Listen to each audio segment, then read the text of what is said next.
Diemžēl uzvaras mirklis bija īsts tikai 6 dienas. Šī pati Saeima, kas Stambulas konvenciju atcēla, to noraka.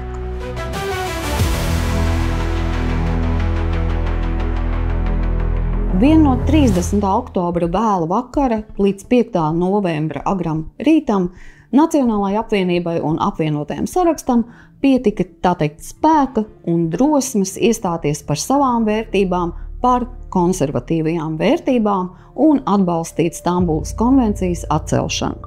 5. novembra rītā viss notika ļoti ātri.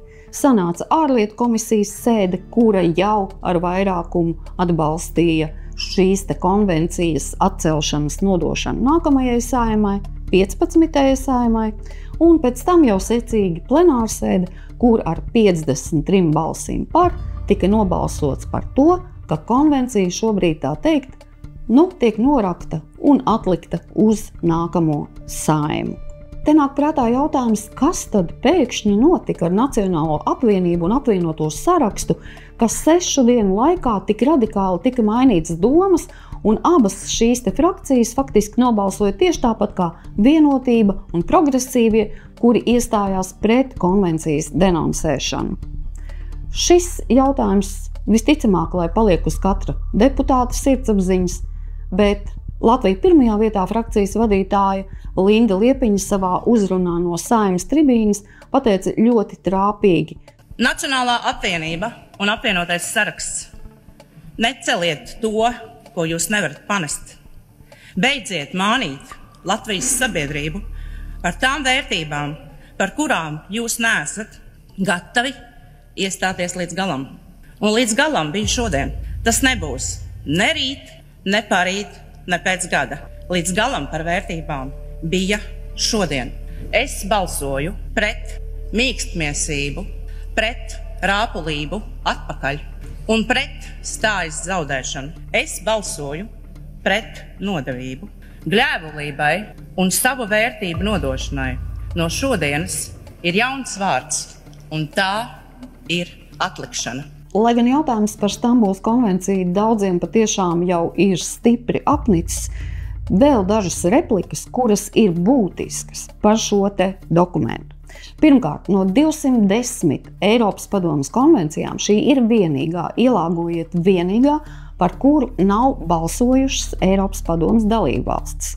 Tā ir gaidījusi 3 gadus, kad 10 dalībvalstis to ir parakstījušas, lai varētu iet savu ceļu tālāk. Tātad šāds aspekts. Otrs aspekts. Lasot konvenciju un konvencijas skaidrojumus, manuprāt, kā īlens no maisaliena laukā jautājums par sociālo dzimumu, par stereotipiem, par tradīcijām, kuras ir jāiznīcina vai, tā teikt, jāmazina. Lūk, citāts no konvencijas skaidrojuma. Lai atbrīvotos no šādām dzimumu sociālajām lomām, valstu pienākums ir izskaust tādus aizspriedumus, paražas, tradīcijas un jebkādu citu praksi, kuru pamatā ir ideja par sieviešu nepilnvērtību vai dzimumu sociālajām lomām, kas padarīts par stereotipiem. Lūk, bija tikai viena pārdoma. Kas ir stereotipi? Piemēram, sievietes krāsojās, ja tā teikt, liek make-upu, sievietes nesā kleitas, svārkus, un ja šis stereotips tiek atcelts, kas šobrīd jau, diemžēl dažādās mācību iestādēs tiek eksperimentēts ar to, tātad mainās pēc būtības sabiedrības tradīcijas, sabiedrības uzbūve. Šī ir milzīga bīstamība. Un visbeidzot, tieši runājot par izglītību, vēl un vēl es varu apliecināt, ka Stambulas konvencijā pašā un tās skaidrojumos ir runa par to, ka šie stereotipi, tā teikt, ir jāmazina, faktiski jānoliek malā, arī izglītības iestādēs, sākot jau no bērnu dārziem un beidzot ar vidusskolām un augstākajām izglītības iestādēm. Tātad faktiski visos līmeņos tiek runāts par šo te tradīciju un, būsim godīgi, vērtību izskaušanu. Pirms turpinām īsts paziņojums. Esam atvēruši jaunu LPVTV YouTube kanālu. Tajā būs gan šīs iknedēļas ziņas, komentāri, viedokļi, arī dažādi dokumentāli pētījumi par to, kas ir būtisks Latvijā un kas ir būtisks arī mūsu partijai.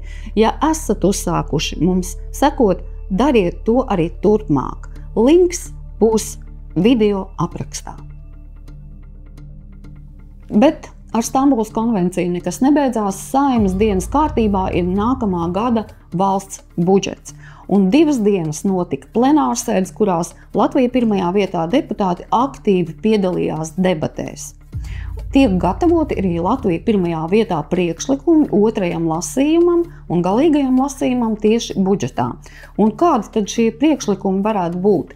Es neuzskaitīšu visus 30 vai pat vairāk, kas nāks no Latvija pirmajā vietā, bet minēšu tikai dažus.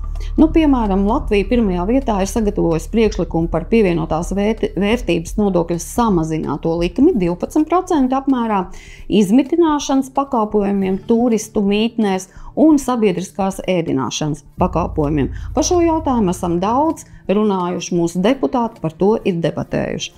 Otrakārt, piemēram, noteikti vienreizēji bērnu piedzimšanas pabalstu visā valstī 5000 eiro apmērā.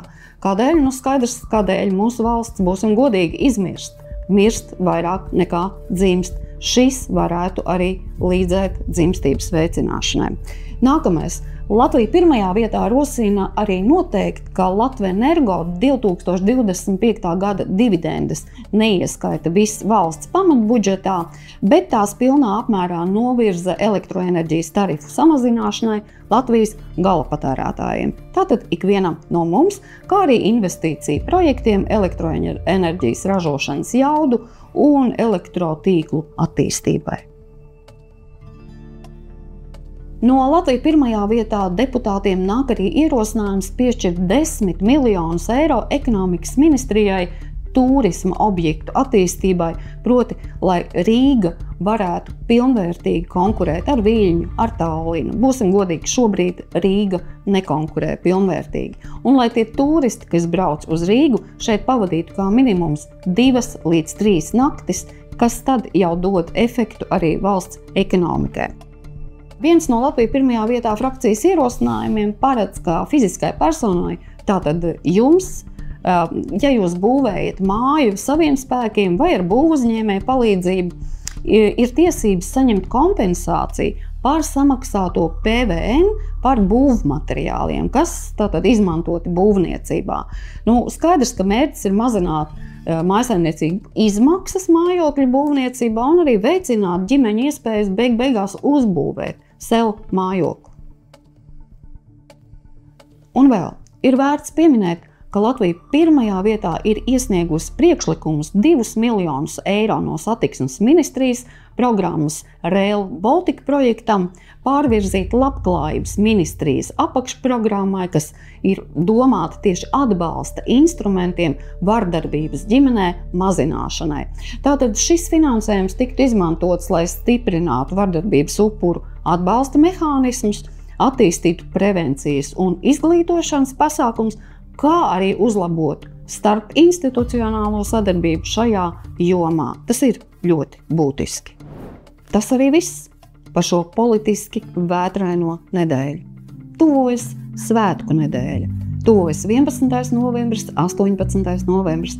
Un lai jums visiem nākamā nedēļa daudz mierpilnāka un daudz svētku noskaņās piepildītāka. Ar jums tikšos es, Līga Krapāne. Man pieredze ar latviešu filmu veidotājiem ir tāda, ka viņi ir viena no labākajiem cilvēkiem, ar kuriem man ir bijusi iespēja sadarboties globāli. Diemžēl pasaule to neredz.